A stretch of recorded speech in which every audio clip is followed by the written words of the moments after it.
தொலைக்காட்சி செய்திகள் வாசிப்பது புவனேஸ்வரி. தலைப்புச் செய்திகள். தமிழகத்தில் மருத்துவ படிப்புக்கான மாணவர்கள் கலந்தாய்வு நேற்று தொடங்கியது.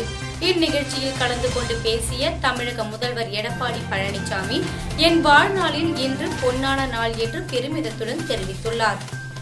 சுபாஷ் சந்திரபோஸ் நேதாஜி பிறந்த நாளை தேசிய விடுமுறையாக அறிவியுங்கள் என்று பிரதமர் மோடிக்கு மேற்கு வங்க மாநில முதல்வர் மம்தா பானர்ஜி கோரிக்கை விடுத்துள்ளார்.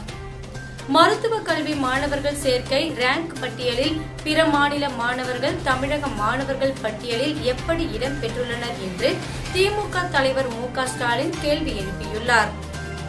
சிறிய இடைவேளைக்கு பிறகு செய்திகள் தொடரும்.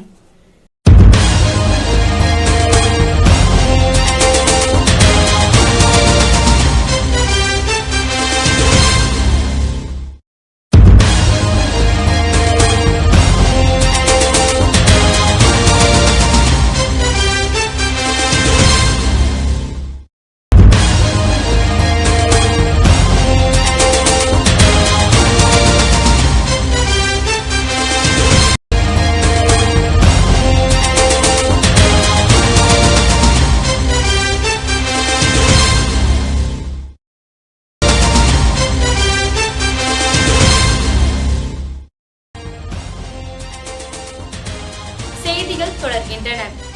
தமிழகத்தில் வருகின்ற நவம்பர் 22ஆம் தேதி கோவை கருமத்தம்பட்டியில் மாபெரும் விவசாயிகள் ஏற்களத்தை பேரணி வரலாற்றில் பெரும் திருப்பத்தை ஏற்படுத்தும் என்று தமிழ்நாடு காங்கிரஸ் கமிட்டி தலைவர் KS அழகிரி தெரிவித்துள்ளார். மருத்துவ படிப்பில் மாணவர் சேர்க்கைக்கான தரவரிசை பட்டியலில் தெலுங்கானாவைச் சேர்ந்த 34 பேர் இடம் பெற்றிருப்பது குறித்து மோசடியாக குடியிருப்பு சான்று பெற்றுள்ளார்களா என்று விடுதலை சிறுத்தைகள் கட்சி தலைவர் தொல் திருமாவளவன் கேள்வி எழுப்பியுள்ளார். இத்துடன் செய்திகள் நிறைவடைகின்றன.